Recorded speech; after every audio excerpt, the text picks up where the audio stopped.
money, media, and the accusation of hypocrisy. The moment Harry and Meghan left, the question stopped being why and became how. How would they live? How would they pay for security? And how could they ask for privacy while signing media deals worth millions? This is where public sympathy fractured, and where the backlash hardened into accusation. Critics framed the next chapter as a contradiction. On one hand, the couple spoke about mental health, boundaries, and stepping away from intrusive coverage.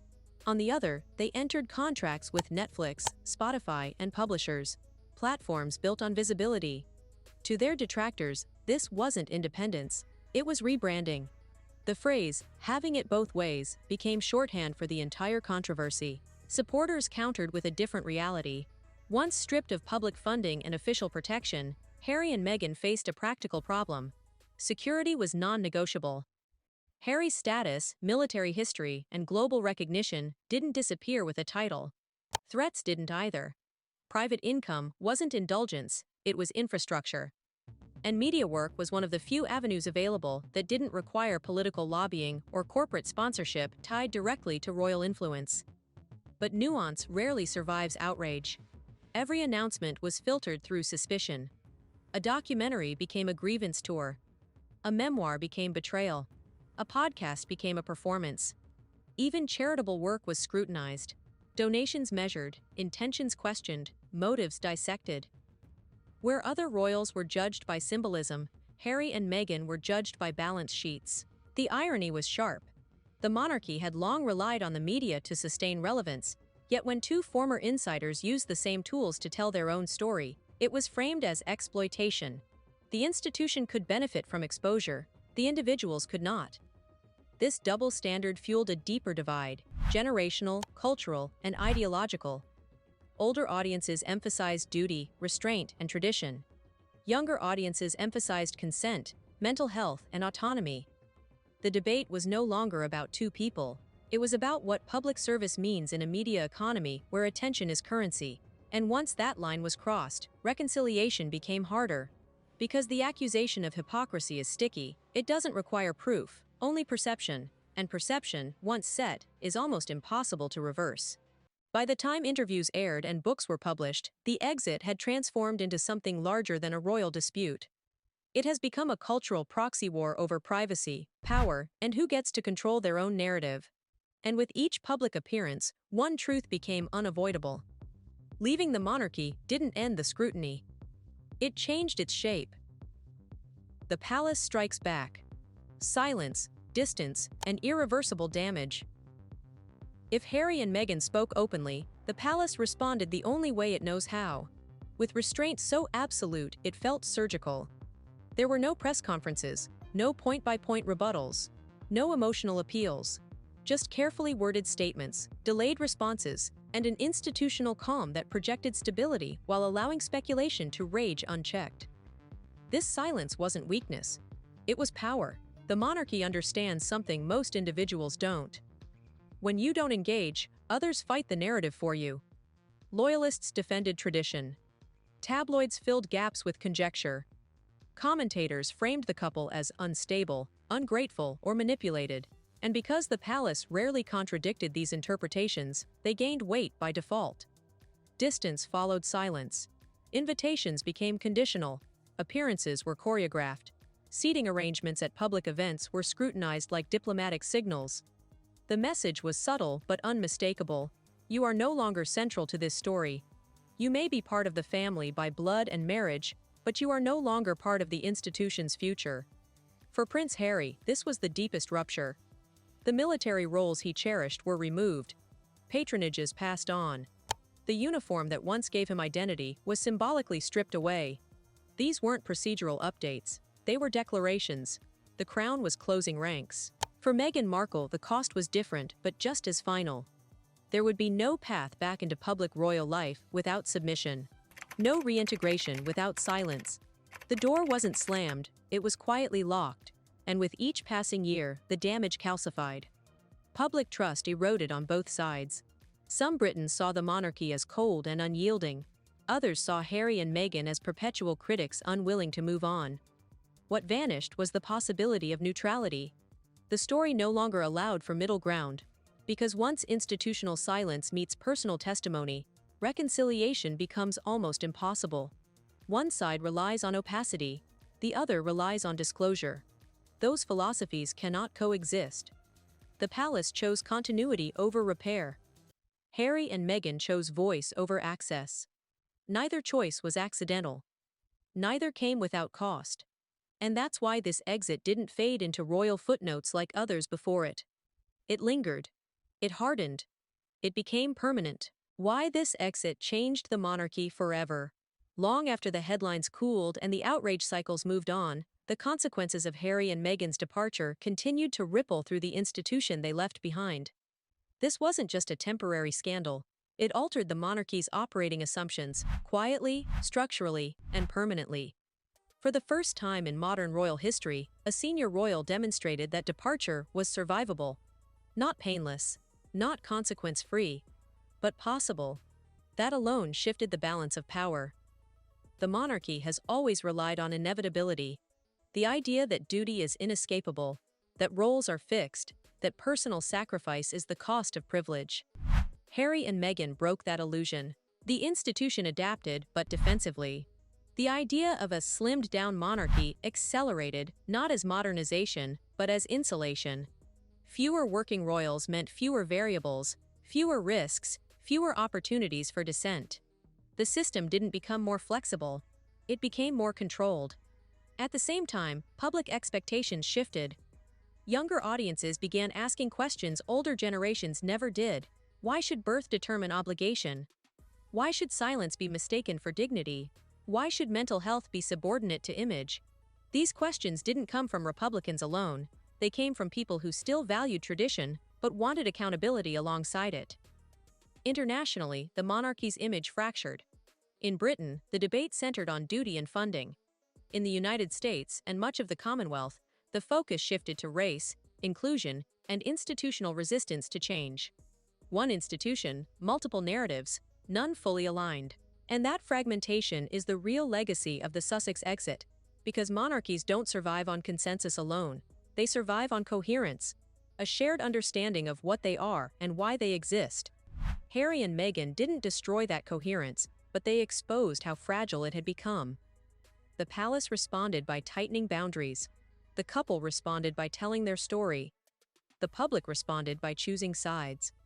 What disappeared was the illusion that the monarchy could be both ancient and adaptive without tension. This is why the controversy never truly ends. Because this wasn't a scandal you could outwait. It was a rupture that forced an institution built on continuity to confront a modern reality it can't fully control. Harry and Meghan didn't bring down the monarchy, but they proved that it no longer has a monopoly on narrative, loyalty, or legitimacy. And once that realization sets in, there is no return to the old rules, only quieter enforcement of them. The truth. No one wants to admit. When history looks back at Harry and Meghan, it won't ask whether they were right or wrong. It will ask something far more uncomfortable. What did their exit reveal about the system they left behind? Because beneath the noise, the interviews, the documentaries, the accusations, the defenses, sits an unavoidable truth. The monarchy is not just a family, it is a machine, and machines do not like disruption. Harry was born into that machine, trained to serve it, conditioned to protect it. And when he broke from it, the shock wasn't emotional, it was structural. He wasn't supposed to leave. Not like that, not publicly, not on his own terms. Meghan, whether fairly or not, became the symbol of that rupture. To some, she represented progress, race, modernity, independence. To others, she represented a threat, an outsider who didn't learn the rules quietly enough. And that divide is what made this story explode far beyond palace walls. The couple didn't just reject royal duties. They rejected the idea that suffering in silence is noble. That single act, choosing voice over restraint, shattered a centuries-old expectation. Royals endure. They do not explain. They do not confront.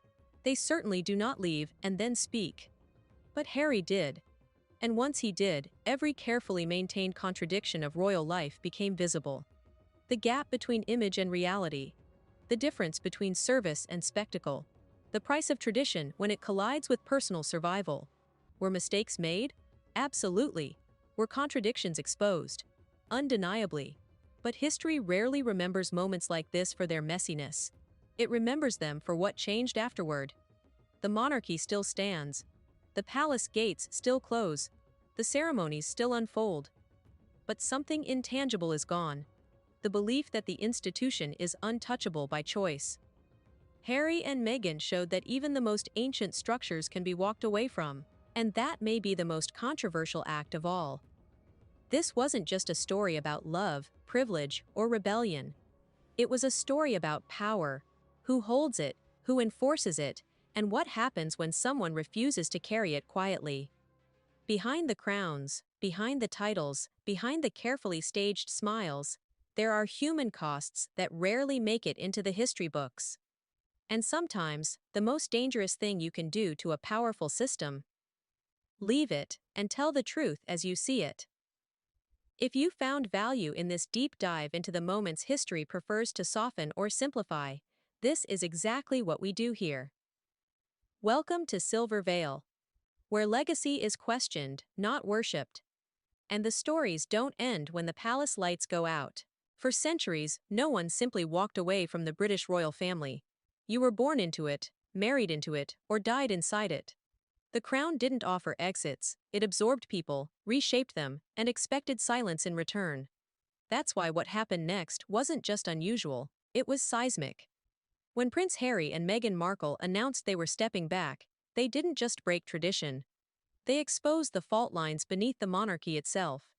In one decision, they triggered constitutional debates, public outrage, international sympathy, and a media war that hasn't stopped since.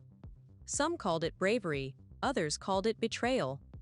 But everyone agreed on one thing: this had never happened before. Because this wasn't abdication, it wasn't exile, and it wasn't rebellion in the traditional sense. It was something far more dangerous to an institution built on control: choice. Harry was born into duty, shaped by trauma, and watched his mother be destroyed in real time by the very system that claimed to protect her. Meghan entered that system as an outsider: American, mixed race, outspoken, and unwilling to disappear quietly. Together, they became a mirror the monarchy wasn't prepared to face. And the moment they refused to play their assigned roles, everything unraveled. What followed was not just a family rift, but a public reckoning. Accusations of racism, questions about taxpayer funding, fury over titles, security, money, and media deals. Supporters saw a couple escaping a toxic machine. Critics saw two privileged figures trying to have it both ways. The palace said little. The press said everything. This story isn't about fairy tales or villains. It's about power, image, and what happens when tradition collides with modern identity. Because when Harry and Meghan left, they didn't just walk away from royal life. They forced the world to ask whether the monarchy itself can survive a future where silence is no longer guaranteed. And once that question was asked, there was no putting it back inside the palace walls. The system Meghan married into. When Meghan Markle married into the royal family, she didn't just marry a man, she married an institution designed centuries before she was born.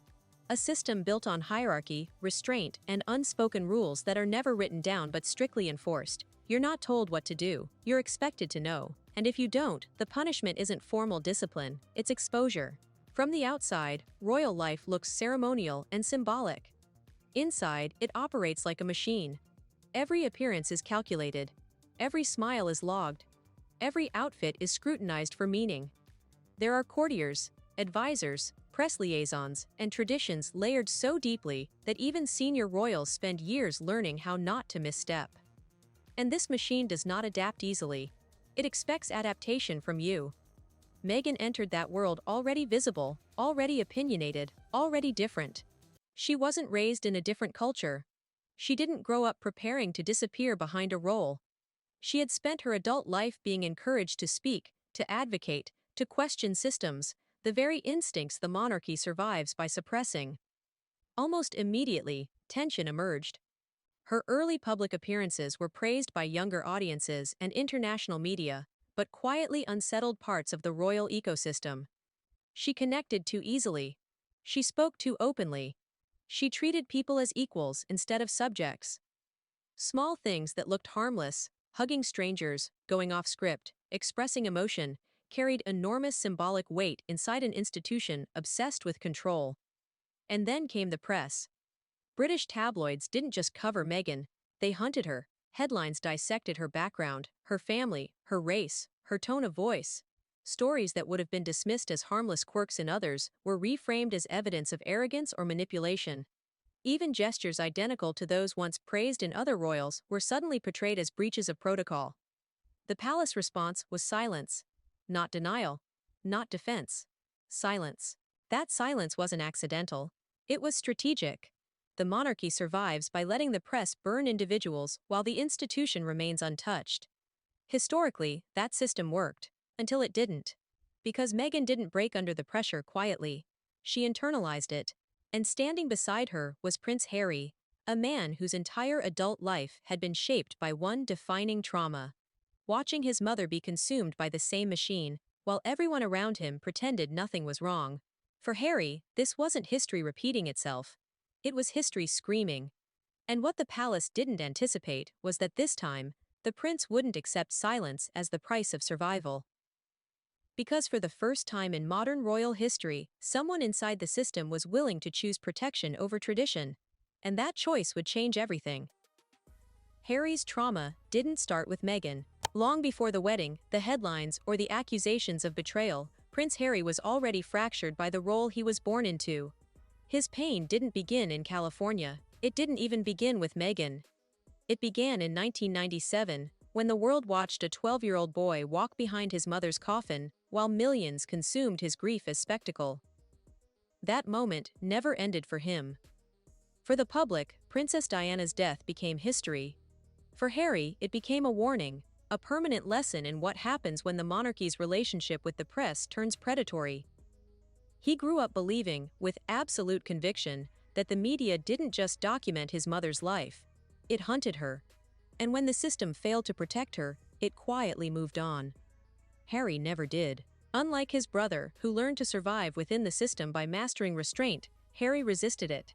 He drank too much, partied too hard, fought photographers, wore a Nazi costume in a moment of staggering recklessness. Each mistake was amplified, replayed, and archived, and every time, the palace response followed the same pattern: distance, silence, containment. What Harry internalized wasn't discipline, it was abandonment. The message was clear: you are protected as long as you are useful. Once you become inconvenient, you are alone. The army became his refuge.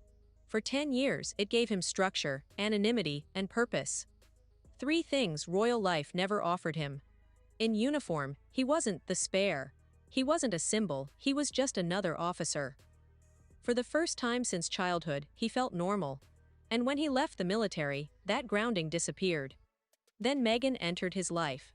What others saw as romance, Harry experienced as recognition. She wasn't impressed by the crown. She wasn't intimidated by the institution. She saw him as a man before she saw him as a prince. And for someone raised to believe his worth came from birth order, that was intoxicating. But it also triggered his deepest fear.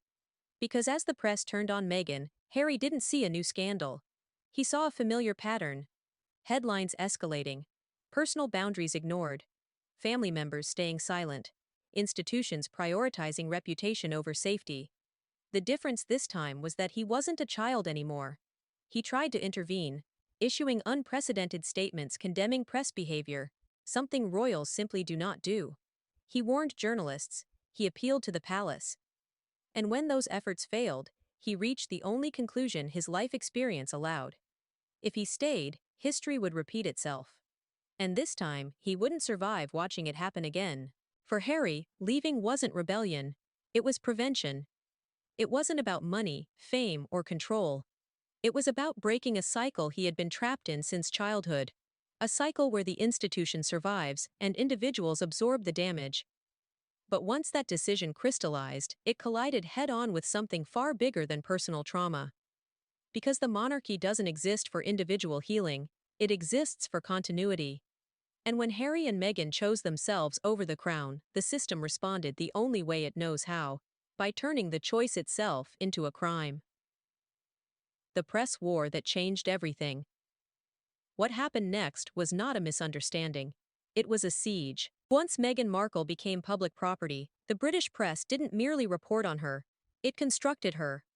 Headlines shifted tone almost overnight. What had once been framed as refreshing confidence became arrogance.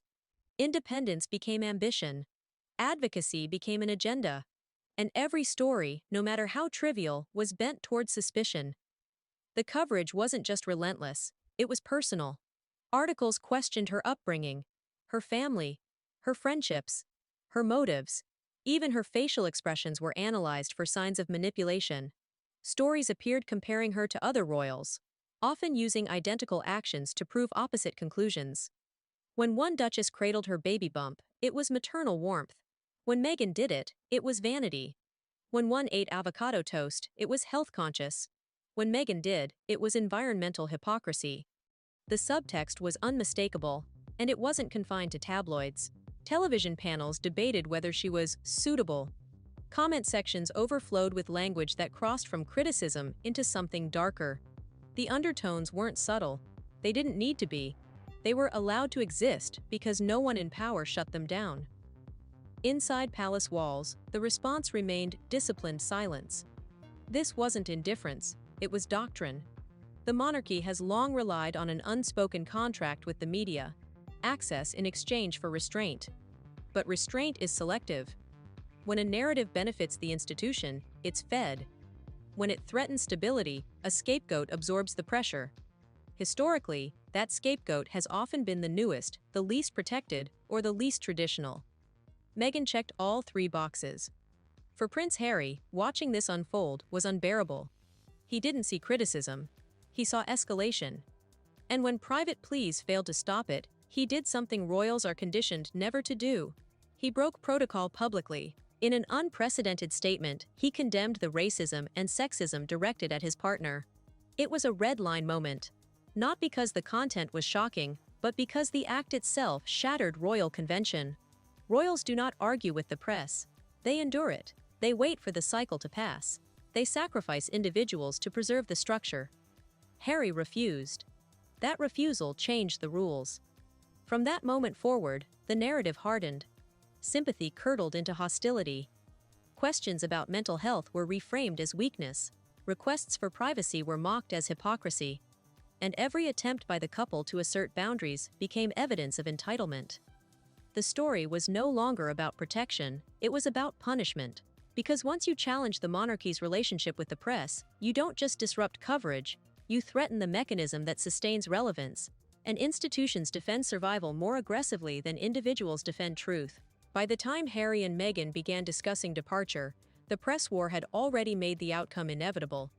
Staying meant permanent exposure. Leaving meant permanent backlash. There was no neutral path left. And when they finally announced their decision, the reaction wasn't confusion, it was furious. Because they hadn't just stepped away from royal duties, they had exposed how fragile the system becomes when someone refuses to bleed quietly for it. The exit that shook the crown. When the announcement finally came, it didn't arrive through a palace press conference or a carefully staged royal briefing. It arrived online, modern, direct, and unmistakably deliberate. Prince Harry and Meghan Markle declared they would step back as senior working royals, seek financial independence, and divide their time between the United Kingdom and North America.